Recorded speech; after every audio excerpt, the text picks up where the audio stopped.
제가 가진 성경으로는 373면입니다.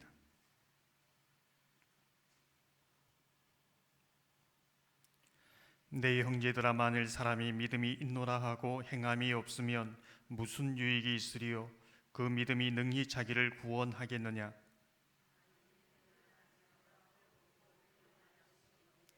너희 중에 누구든지 그에게 이르되 평안히 가라, 덥게 하라, 배부르게 하라 하며 그 몸에 쓸 것을 주지 아니하면 무슨 유익이 있으리요? 어떤 사람은 말하기를 너는 믿음이 있고 나는 행함이 있으니 행함이 없는 내 믿음을 내게 보이라. 나는 행함으로 내 믿음을 내게 보이리라 하리라.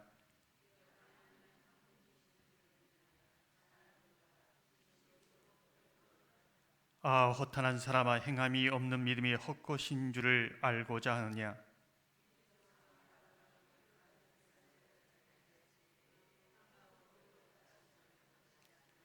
내가 보거니와 믿음이 그의 행함과 함께 일하고 행함으로 믿음이 온전하게 되었느니라.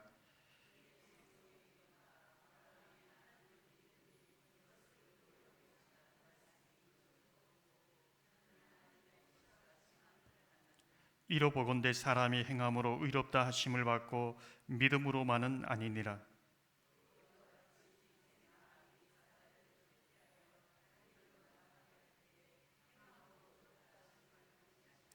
함께 읽겠습니다. 영혼 없는 몸이 죽은 것 같이 행함이 없는 믿음은 죽은 것이니라. 아멘. 오늘은 철로역정 11번째 시간입니다. 벌써 10번을 이제 넘어서고 있습니다. 철로역정을 이제 함께 이제 살펴보면서 꼭 빠지지 않는 것이 복습 시간입니다. 여러분, 지난 내용을 기억하시나요? 신실이라는 사람이 이제 크리스천과 함께 대화하면서 자신이 거쳐온 순례의 길에 어떤 역경이 있었는지, 어떤 유혹이 있었는지, 어떤 시련이 있었는지를 함께 나누었지요. 신실이 만났던 그 유혹, 시련인 가운데 하나가 음탕한 여자였습니다. 어떻게 이 여자의 유혹을 극복할 수 있었는가? 신실의 말을 빌리자면은 하나님께로부터 오는 기쁨이 세상에서 오는 기쁨보다 컸기 때문에 이 유혹을 물리칠 수 있었다는 겁니다.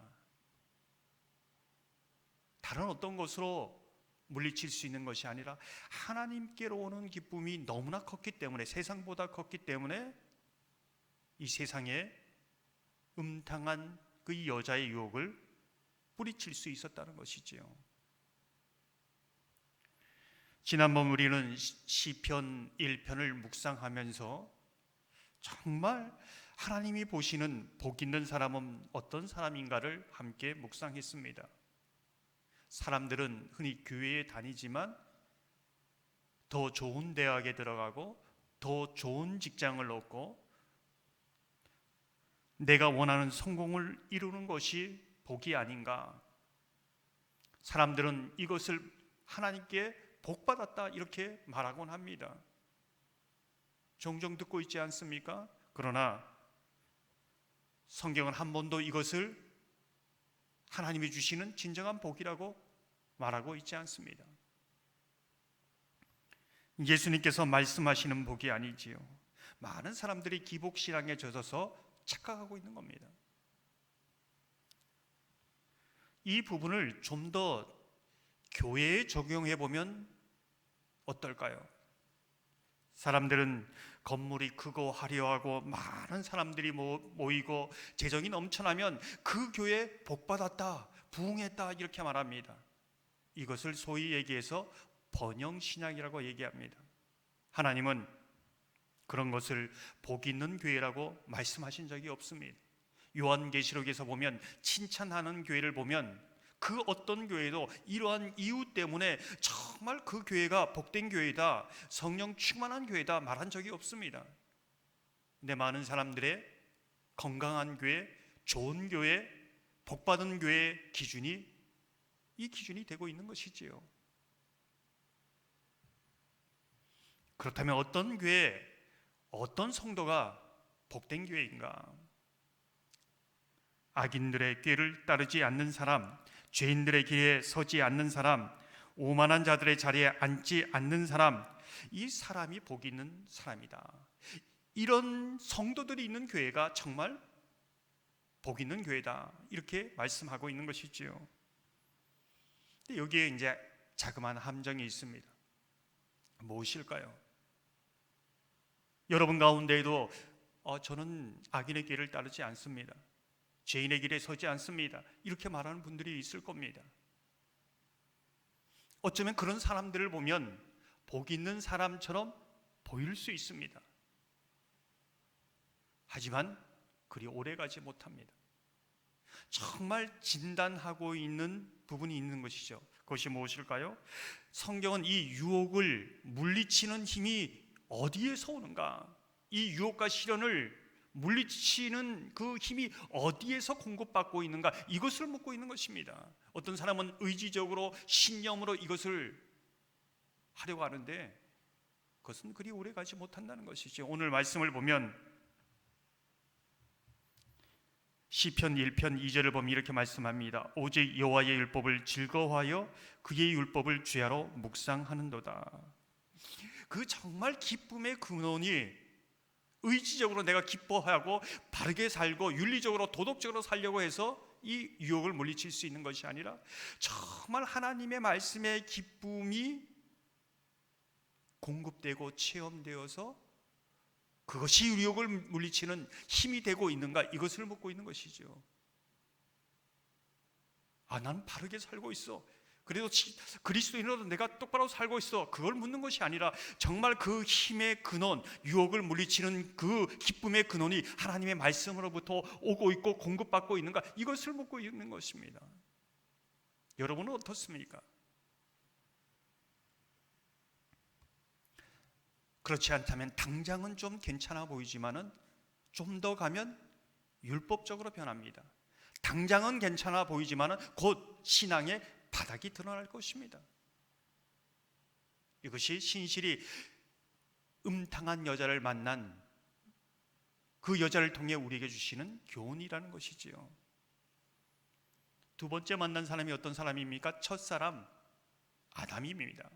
이 사람은 어떤 사람일까요? 어떻게 이 모든 어려움을 극복했습니까? 첫사람 아담은 옛 습관입니다. 예수를 믿었는데도 옛날 하나님이 기뻐하지 않는 그 습관을 끊어버리지 못하고 잘라버리지 못해서 신앙의 성장이 없는 사람, 그러면 이 유혹에 빠진 겁니다.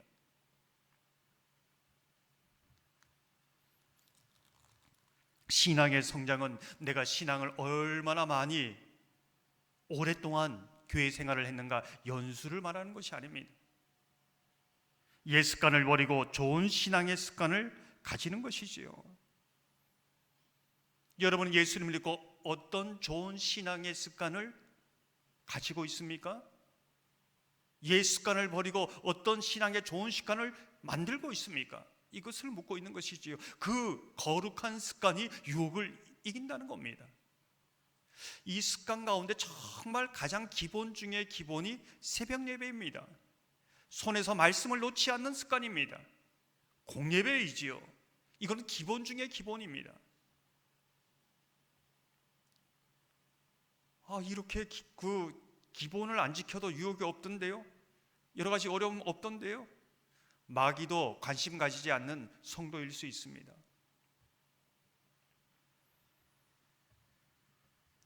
요한복음 15장 2절을 보면 이렇게 말씀합니다. 물은 내게 붙어 있어 열매를 맺지 아니하는 가지는 아버지께서 그것을 제거해 버리시고 물은 열매를 맺는 가지는 더 열매를 맺게 하려 하여 그것을 깨끗하게 하시느니라. 여기서 깨끗하게 하다라는 부분이 잘라버리라, 끊어버리다, 이런 뜻입니다. 신앙생활에 방해가 되는 것을 지속적으로 끊임없이 이 순례의 길을 가면서 잘라버리고 끊어버리고, 그러면서 신앙의 성장이 있고 성숙이 있고 더 나아가 열매가 나타나는 것입니다. 정말 우리가 버려야 할 것이 무엇인가? 아직도 버리지 못한 것이 무엇인가? 그것을 이 첫 아담 모세를 만난 그 사건을 통해서 우리에게 질문하고 있는 것이지요. 그의 신실히 만났던 유혹과 어려움은 모세입니다. 불만이지요. 또 세 번째는 수치입니다. 무엇을 말할까요? 마귀는 정죄합니다. 그게 자기의 본질적인 마음이지요. 마귀는 정죄합니다. 판단합니다. 그러나 하나님은 긍휼을 베푸십니다.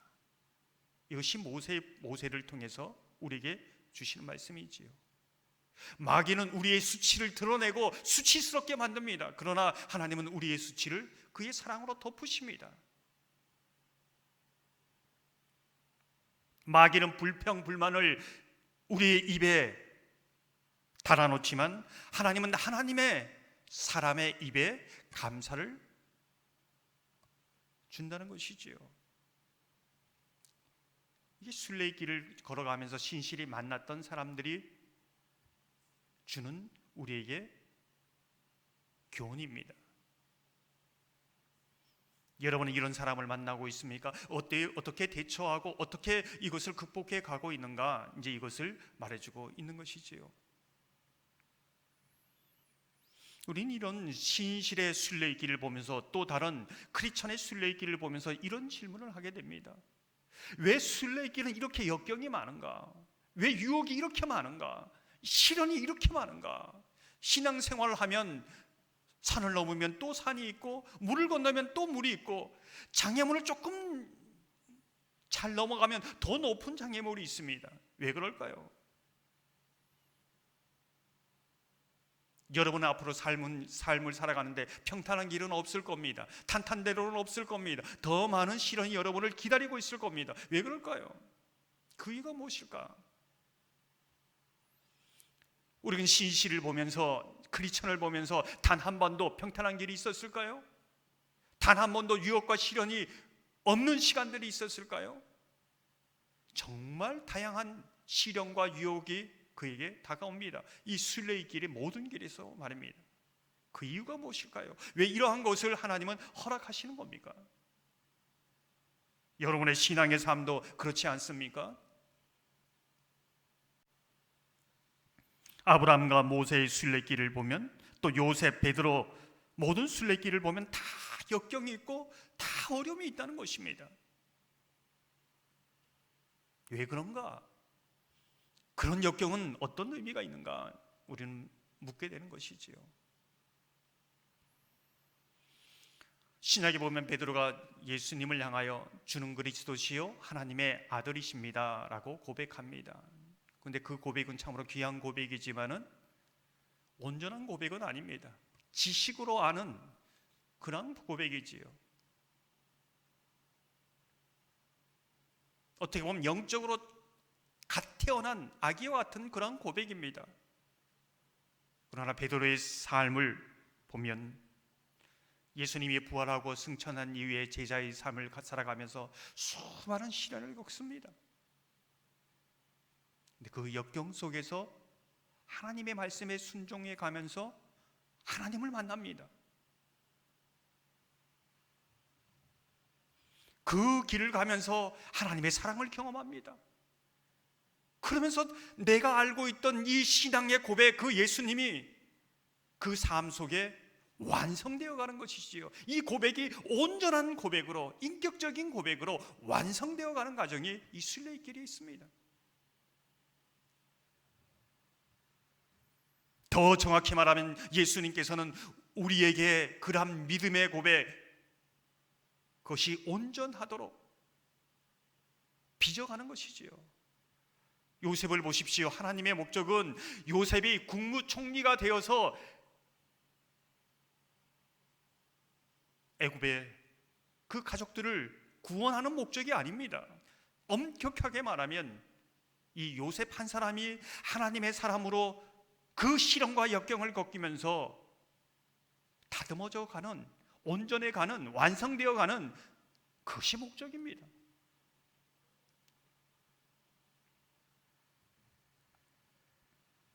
결국 베드로의 신앙 고백이, 예수를 만난 그 사랑의 고백이, 그 신뢰가 완성되고 온전해져 가면서 그것이 천국을 여는 열쇠가 되는 것입니다.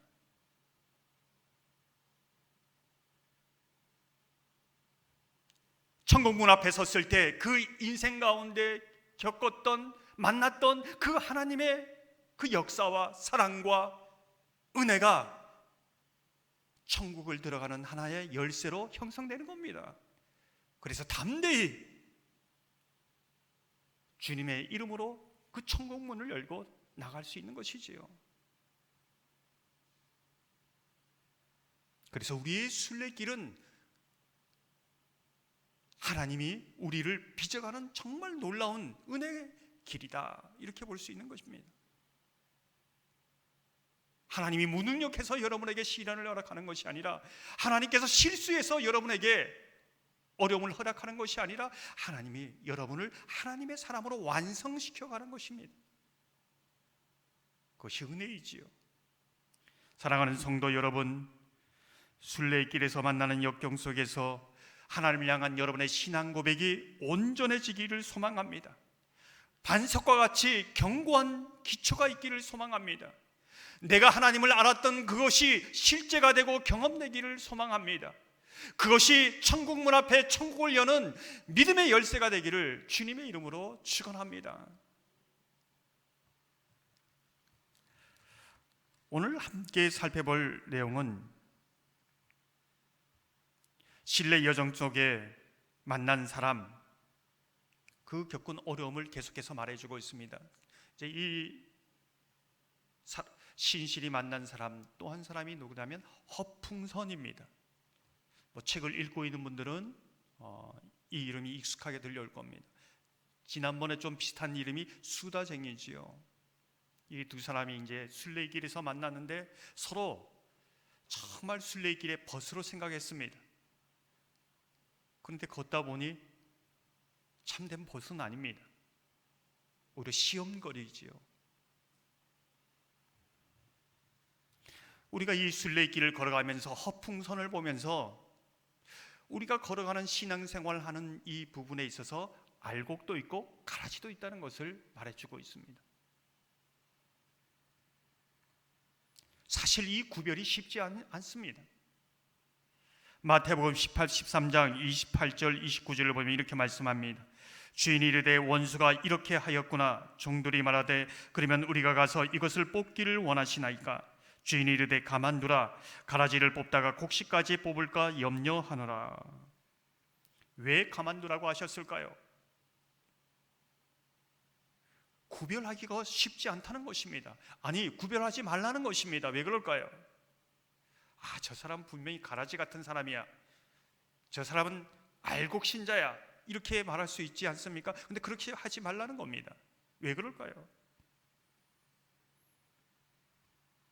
성경은 언급하지 않지만 가라지 같은 사람이 알곡으로 변할 수 있습니다. 알곡처럼 정말 저 사람은 정말 천국에 들어갈 사람이야, 제일 앞장서서 들어갈 사람이야, 그런 사람이 쭉정이가 될 수 있다는 겁니다. 아무도 모른다는 것이죠.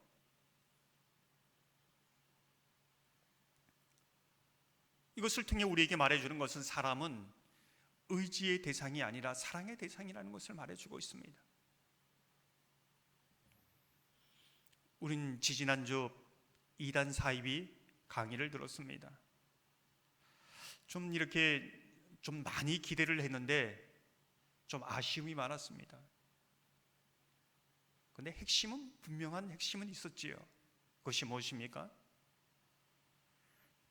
이단과 정통교회가 동일한 이름을 사용하기에 겉으로 보면 정말 똑같이 비교가 거기 잘 구분이 되지 않는다는 것입니다. 어떤 것이라도 의심하고 다시 한번 살펴보고 알아보고 분별해야 된다는 것이지요. 더욱이 교육자에게 허락받지 않은 모든 모임, 성경 공부, 소그룹, 그것은 위험하다는 겁니다. 아니, 그 자체가 이상하다는 것이지요. 지난 사이비 2단 강의의 핵심입니다. 이것이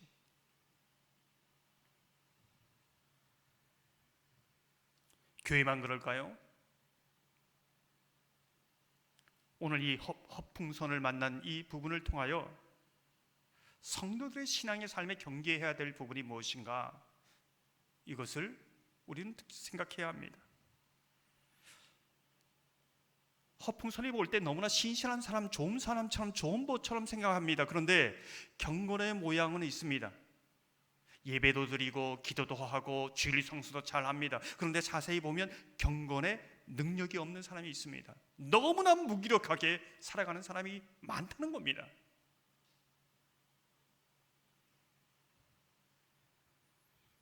사람들은 말합니다. 기도는 능력이 있습니다. 그 능력을 말을 하고 있지만은 한나처럼 해산의 수고를 감당하면서 기도하는 사람은 보기 힘든 시대, 그 시대가 지금 우리 시대입니다. 이게 허풍선이라는 것이죠. 말씀에 능력이 있습니다 라고 말을 하지만 정말 인생의 많은 문제를 하나님의 말씀 앞에서 씨름하면서 주님의 뜻을 찾고 인내하며 주님의 음성을 기다리며 그 인도를 받는 사람, 그 능력으로 자신의 어려움을 헤쳐나가는 사람, 이 사람은 찾아보기 힘든 시대입니다.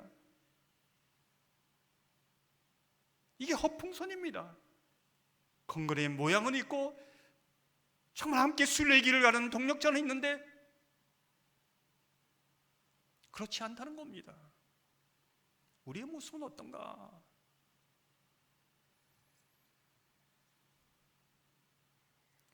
정말 끝까지 순례의 길을 걸어가기 위해서 우리가 어떤 삶을 살아야 되는가 보여주는 것이지요. 우린 신실히 허풍선에 대해서 말하는 것에 주목하게 됩니다. 이렇게 말하지요. 실상을 본 사람들은 밖에서는 천사지만 집에서는 악마라고 입을 모으지요. 불쌍한 식구들은 허풍선이 얼마나 난폭한지 누구보다 잘 알고 있습니다. 얼마나 무례한지 조금만 비위에 거슬려도 고함을 지르며 날뛴답니다. 다만 얼마나 더 거래를 해본 이들은 사기꾼과 동업을 하는 편이 낫다고 혀를 찹니다. 이게 허풍선이요. 교회의 삶과 집에서 삶이 딴판이라는 겁니다. 교회에서의 삶과 직장의 삶이 딴판이라는 것이지요. 지금 가까운 교회에 장로님이 1년에 한 100억, 200억 매출 내는 그런 사업을 했습니다. 근데 누구에게 사기를 당했느냐? 안수 집사님 두 분에게 사기를 당했습니다. 지금 교도소에서 그 본인이 속은 것도 재고 그 책임을 다 감수하면서 형을 치르고 있습니다.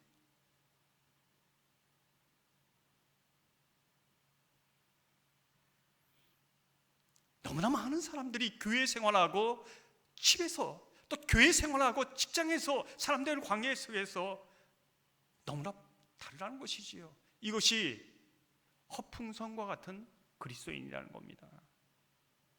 이런 사람들이 너무나 많다는 것이요. 순례길에 이상하지 않습니다. 어떻게 이런 사람이 있는가? 많습니다. 정통교회의 이름을 가지고 이단 노릇을 하는 것처럼 그리스도의 이름을 빌려서 심지어는 교회 안에서의 직분이지요. 그런데 교회 안에 직분을 마치 자신의 사업의 수단으로 사용해서 그렇게 이익을 보려고 하는 사람 많습니다. 이게 허풍선입니다. 허풍선이 신실에 대해서 어떻게 말하고 있는가? 그는 이렇게 말하지요.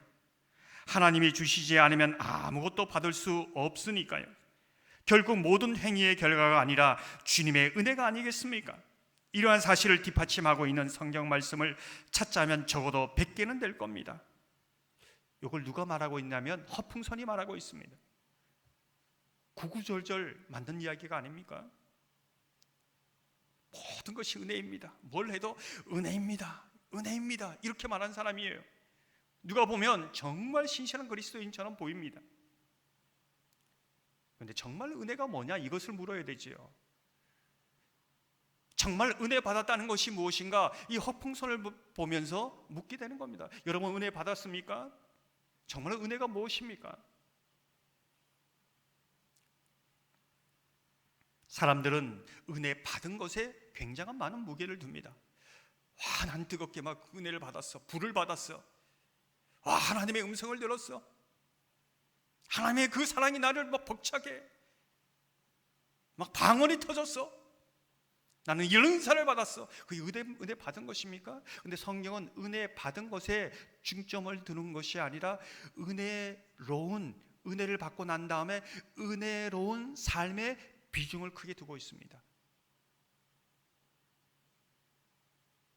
은혜 받은 것에 목적을 두는 것이 아니라 은혜 받은 그 삶이 은혜로운 삶으로 연결되어지는 그 삶, 여기에 목적을 두고 있는 것이지요. 요즘 우리가 사무엘서를 묵상하고 있지 않습니까? 엘리, 홈리, 비느하스 얼마나 많은 은혜를 받았는지 하나님이 말씀하십니다. 은혜를 받았다면 이 사람만큼 그 시대에 홈리와 비느하스처럼 엘리처럼 은혜 받은 사람이 있을까요? 찾아보기 힘듭니다. 그러나 정말 그가 은혜 받은 사람이라고 말합니까? 말하지 않지요. 왜 그렇습니까?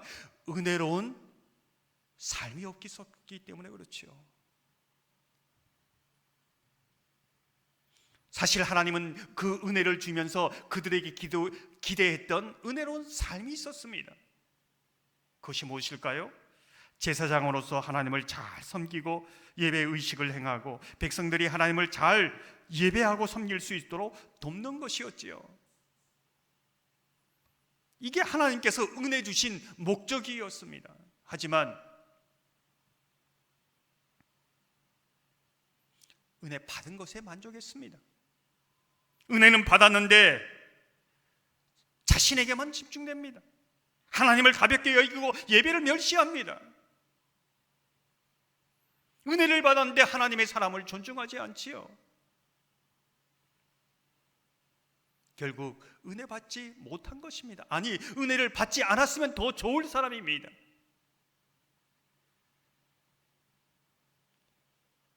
이 허풍손을 만나면서 우리에게 질문하는 것이 무엇입니까? 많은 사람들이 설교를 듣고 나 은혜 받았어. 나 정말 많은 은혜 받았어. 그게 은혜가 아닙니다. 은혜의 시작이지요. 은혜로운 삶으로 나가고 있는가, 이것을 성경은 묻고 있습니다. 허풍손은 은혜를 받았다고 하지만은 은혜로운 삶에 실패한 사람, 그 사람입니다. 여러분, 매번 이 철로 역정을 말하면서 베드로전서 2장 9절에 대해 말씀을 드렸습니다. 그러나 너희는 택하신 족속이요 왕 같은 제사장들이요 거룩한 나라요 그의 소유가 된 백성이니 이는 너희를 어두운 데서 불러내어 그의 기이한 빛에 들어가게 하신 이의 아름다운 덕을 선포하게 하려 하심이라. 하나님의 택하신 사람, 굉장한 복이지요. 왕 같은 제사장, 굉장한 복입니다. 거룩한 나라, 하나님의 소유된 백성, 이런 은혜가 어디 있겠습니까? 이런 은혜를 받은 사람이 있습니까? 은혜는 여기에 끝나지 않습니다. 은혜 받은 분명한 은혜의 삶이 있다는 것이지요. 그것이 무엇입니까? 하나님의 아름다운 덕을 선포하기 위한 은혜였습니다. 사랑하는 성도 여러분, 우리 많은 은혜를 받았습니다. 감당할 수 없는 은혜를 받았습니다. 그렇다면 여러분 삶 속에 은혜로운 삶의 열매가 무엇인지를 묻고 있습니다. 여러분 삶 속에 은혜로운 삶의 열매가 있는가를 묻고 있습니다. 그렇지 않다면 허풍선과 같다는 것이지요. 허풍선은 은혜에 실패한 사람일 수도 있지만 은혜에 실패한 자신에 머무르지 않고 다른 사람의 시험거리가 되기도 했습니다.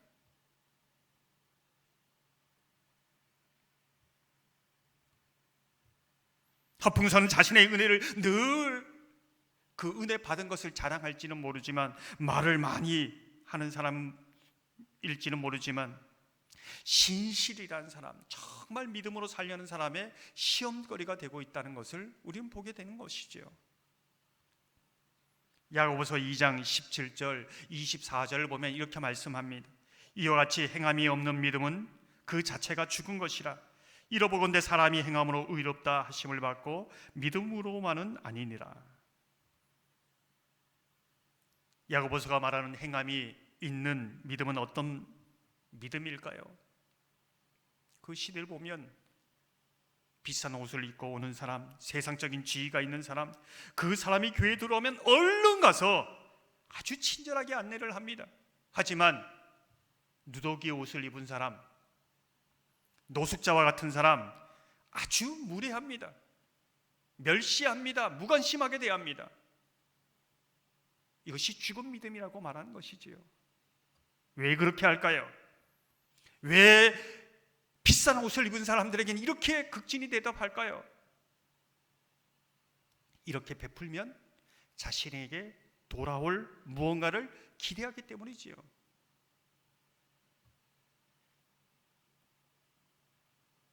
노숙자와 같은 사람, 누더기 옷을 입은 사람 돌아올 게 없습니다.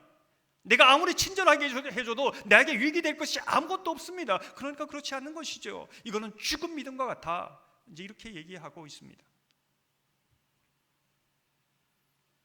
우리가 드리는 헌금도 이런 우를 범할 수 있다는 것이지요. 내가 이만큼 드리니 하나님께서 이만큼 복을 주셔야 합니다. 많은 사람들이 헌금을 드리면서도 거래를 합니다. 하나님과 이해관계를 따집니다. 드리는 목적이 정말 하나님 앞에 하나님 앞에 감사함으로 드리는 것이 아니라 이렇게 드렸으니 복을 주시겠지. 죽은 믿음입니다. 더 나아가 내가 드린 헌금이 이렇게 쓰이고 저렇게 쓰이는 것을 보면서 왜 그렇게 쓰느냐 말하기도 합니다. 왜 그렇게 생각할까요? 여러 이유가 있겠지요. 하나님의 것으로 믿음으로 드렸지만, 내가 하나님 앞에 믿음의 고백으로 드렸지만, 하나님께 드리면서 이것은 하나님의 것입니다 이렇게 고백은 했지만, 내가 드린 저 헌금이 내 것으로 생각하니까 생각이 복잡해지는 겁니다. 내가 드린 것이 내 것이라고 생각하기 때문에 그때부터는 여러 가지를 따지게 되는 것이지요. 온전한 믿음이 아니라는 겁니다.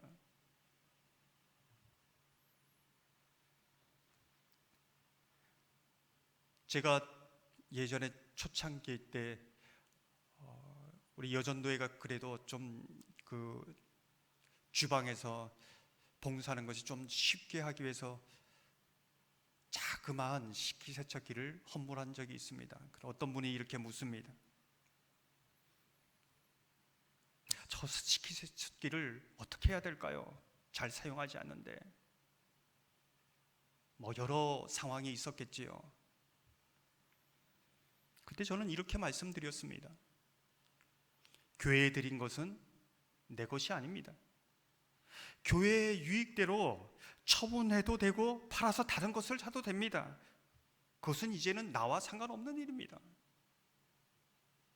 내 것을 드리고 저것은 내 것이 아니라 하나님께 드린 거 하나님의 것이고 더 이상 내 것이 아닙니다.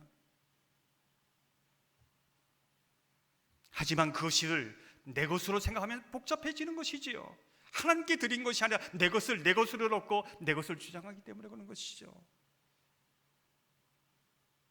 이것은 하나님께 드리는 온전한 믿음이 아니라는 것입니다. 우리가 믿음으로 행한다는 것, 우리 삶의 신앙의 전 영역에서